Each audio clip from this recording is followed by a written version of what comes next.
Welcome back to the inaugural day of Paris Infra Week 2023. We hope you had a great break and some great networking opportunity there downstairs. During the break, remember this year we have one more tool to make your networking only better. A newly launched platform called infranet.link. Do create your account if you haven't done so yet. That will help a lot. Now, I'm delighted to introduce the Africa Infrastructure Fellowship Program, a remarkable capacity building initiative brought to you by Meridiam, the global infrastructure hub, and a group of esteemed partners. Let's dive deeper into this ambitious training program by watching a brief video highlighting the achievements and experiences of the 2022 cohort.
Aujourd'hui, je participe à l'AIFP qui pour moi en fait est une opportunité d'échanger avec des agents publics un peu partout en Afrique et qui travaillent sur des sujets de développement d'infrastructures, comprendre quels sont les challenges qu'ils rencontrent au quotidien pour le développement de leurs projets et peut-être aussi apprendre de mon côté mieux à adresser ces challenges. This is a great opportunity, I think, to bring together those who are trying to develop programs in Africa in the PPP space and to share with them some of the lessons learned and experience that we have to offer in Europe.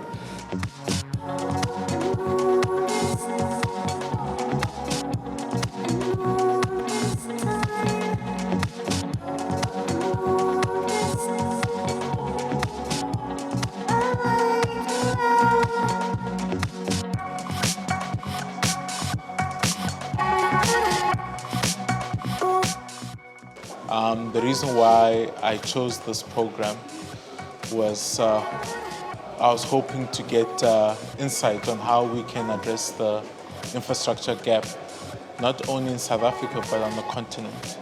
So this is more of an educational process for me to get an understanding of how infrastructure works.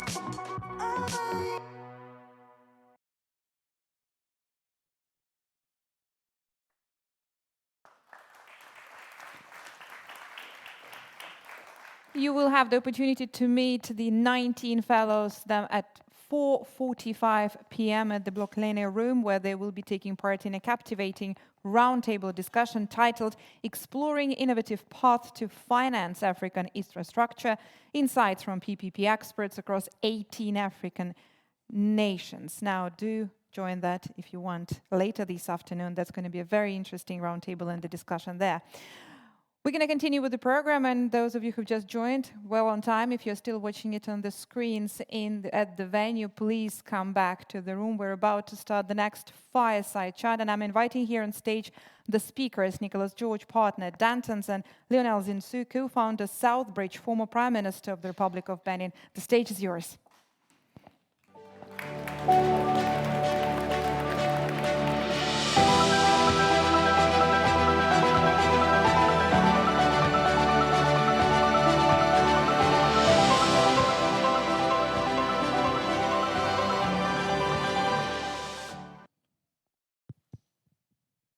Hello. Bonjour à tous. J'ai vraiment le plaisir d'avoir cette occasion d'échanger avec M. Zinzou sur une question fondamentale concernant le financement de l'infrastructure en Afrique, qui est clairement compliqué. D'abord, on sait tous qu'il y a des besoins gigantesques, mais du coup, la question se pose, quels seraient éventuellement les secteurs à privilégier et les priorités à établir. Donc, Lionel, j'aimerais bien savoir, de votre point de vue, votre grande expérience, ce que vous pensez de cette question, quels sont éventuellement les secteurs les plus importants.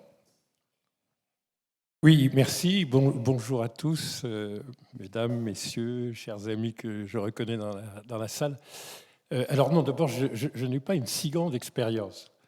J'ai juste une expérience publique et privée, personnelle. Publique assez brève, mais j'ai été Premier ministre d'un pays d'Afrique de l'Ouest, et le Bénin.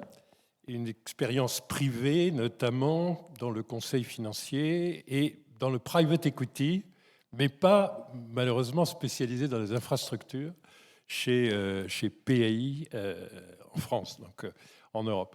Donc c'est plutôt une sorte d'expérience croisée, mais sur les infrastructures, je parle devant des grands professionnels de l'infrastructure, mes remarques vont être d'humbles remarques.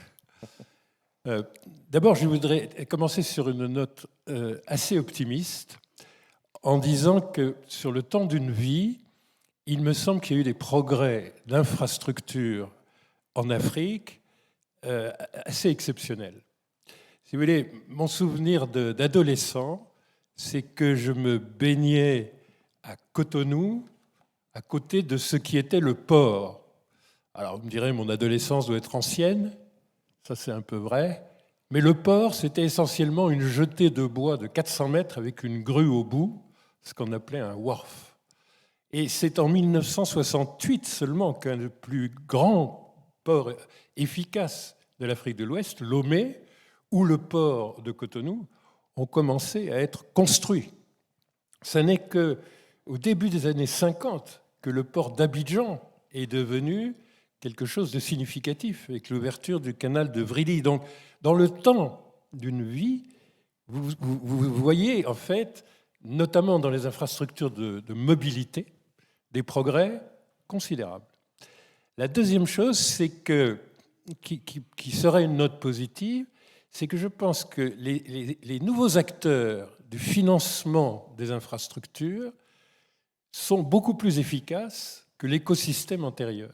C'est-à-dire, moi, ce qui me frappe, même dans les institutions financières de développement, je suis frappé par la volonté d'aller vite, de façon effective, efficace, dans les progrès en financement d'infrastructures. Et ça, aussi bien chez les DFIs que dans les fonds proprement privés.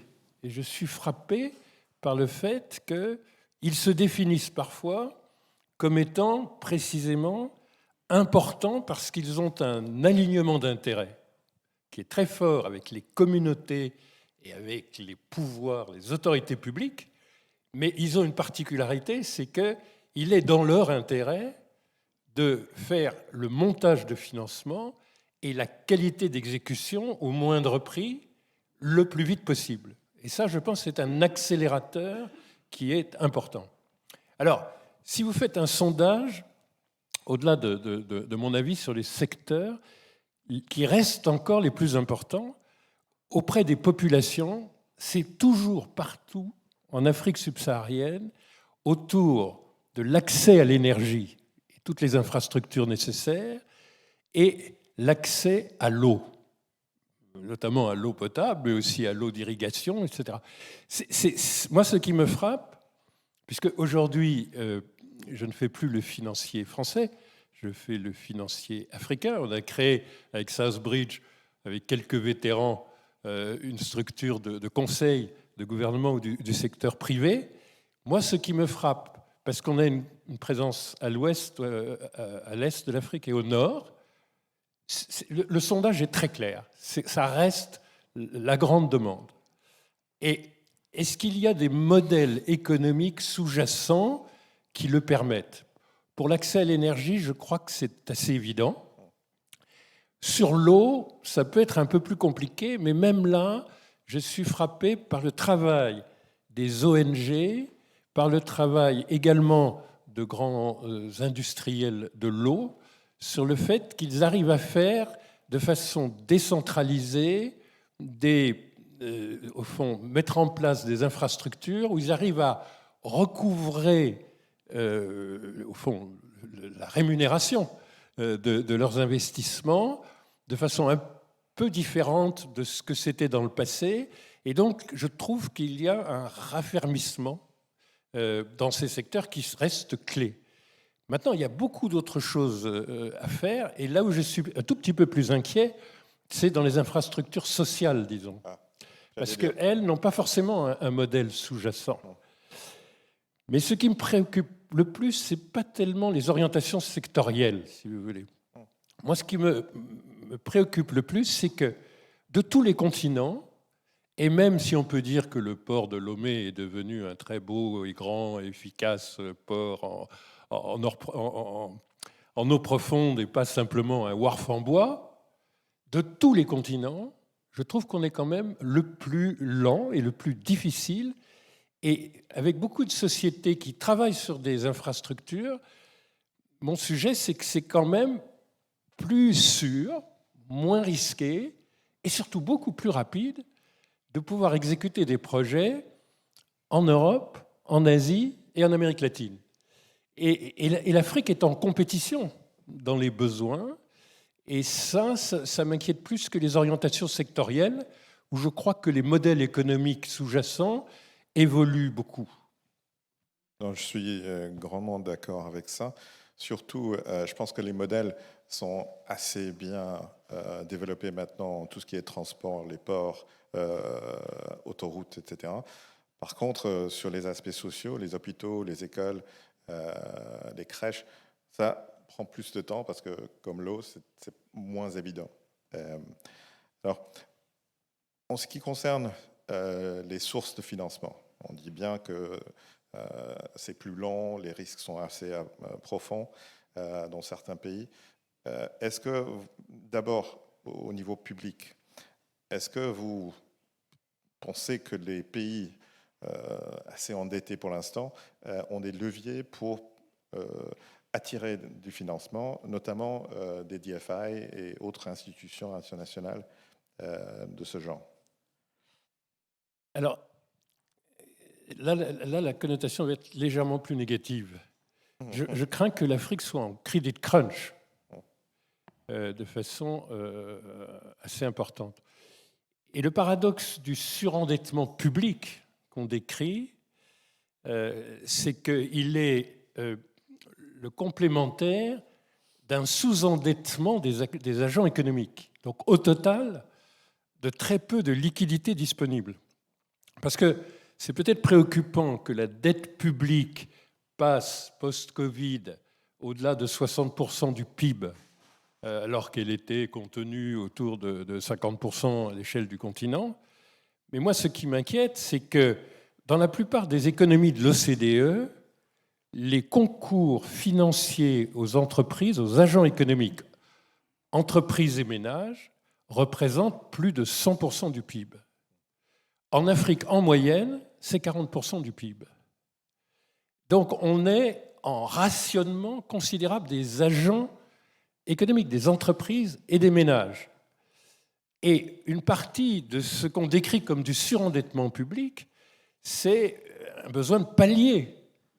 Et notamment, il y a beaucoup de projets privés, et notamment d'infrastructures, qui ont besoin de garanties d'État. Il y a aussi besoin d'opérateurs de utilities, de public utilities, qui seraient des contreparties fiables. Oui. Ça, c'est rare. Oui. Vous prenez pour l'électricité, vous prenez pour l'eau, on va désigner quelques pays où c'est plus efficace. Et on va dire qu'au Maroc, oui, on va dire qu'en Au Botswana, oui, on va dire que le Public Utility de l'électricité de l'Ouganda, oui, on va même dire que le Bénin fait des progrès importants, que l'opérateur d'eau et d'électricité Inbonis, depuis qu'il a été mis en gestion déléguée, qu'il n'est plus en gestion directement publique, et on va bien en trouver 10.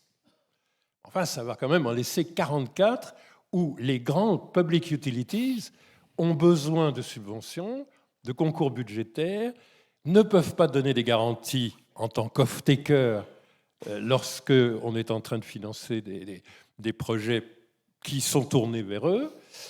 Et donc, on a même des pays pour lesquels Madagascar, le Mali, s'est désigné comme peut-être le problème central de l'inefficience, en fait, notamment de l'industrialisation, etc., avec des conséquences également sociales très importantes, des niveaux de prix très élevés, des niveaux de pertes considérables, et la difficulté, évidemment, à être un off-taker de long terme pour des gens qui ont fait des paris de long terme et qui livrent des infrastructures. Et donc ça, c'est une espèce d'urgence. On peut montrer dans beaucoup de pays, enfin dans les 10 que je désignais, qu'on sait faire des progrès, mais politiquement, ça peut être très compliqué d'arriver à réaliser ces projets. Donc là, il y a deux choses qui me paraissent un peu inquiétantes. C'est le credit crunch pour les États qui n'ont pas accès au marché. Aujourd'hui, pratiquement, les marchés leur sont fermés. Et donc, on va avoir des pics de remboursement 2024-2025 difficiles, puisqu'on ne peut pas aller se refinancer aisément sur les marchés et à des coûts convenables. Donc, credit crunch public, mais credit crunch structurel et durable des agents privés. Donc ça, c'est quand même un peu compliqué. Et, comme je vous dis, dans la sphère publique, un besoin d'optimisation dont il est prouvé qu'on peut l'accomplir, mais qui souvent pose des problèmes politiques sérieux. Donc l'écosystème est quand même très affaibli par tout cela. Alors encore une fois, quand il y a des modèles sous-jacents, par exemple tout ce qui est infrastructure pour les télécoms, qui sont des modèles puissants, on peut s'affranchir des carences publiques.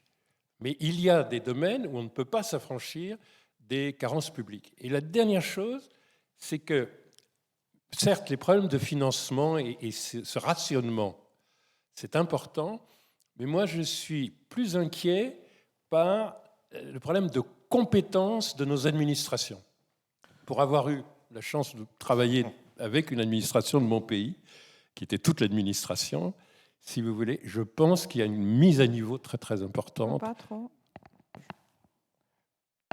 Désolé, je vois qu'on a plus de temps, mais je voulais juste vite vous poser une petite question dans le contexte de ce que vous venez de décrire. Est-ce que il y a une possibilité d'envisager des privatisations de certaines institutions dans des pays et du coup essayer de bénéficier d'une gestion privée? Oui, alors je pense que la gestion déléguée donne de bons résultats. Je pense que la privatisation est plus ou moins acceptable pour des monopoles naturels. Donc ça peut être un peu plus complexe, mais enfin je pense qu'il y a des évolutions vers une gestion privée. Je pense aussi que vraiment, et je pense qu'on va en parler dans tout le panel qui vient, on a de plus en plus besoin du secteur privé, mais il faut absolument lui donner les moyens de ne pas percevoir un risque africain surnaturel, extraordinaire. Donc il faut mettre en place des moyens de dérisking et d'une façon ou d'une autre, ça permettra au privé, et les philanthropes sont quand même, petite note des dernières positives, assez intéressant parce que maintenant on fait des 4P, on fait des philanthropes en plus du public, du privé, dans le partnership. Donc je pense qu'il y a quelques signes qu'on sait, qu'on commence à savoir à dérisquer. Mais on a absolument besoin, et pas seulement pour le financement, mais pour les opérations du secteur privé ou de méthodes privées en gestion déléguée. Je vous remercie. Merci beaucoup.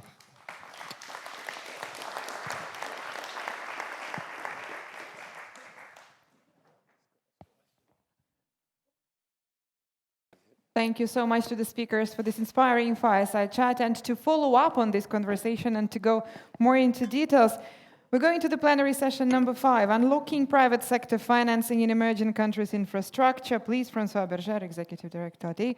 The stage is yours and for your speakers.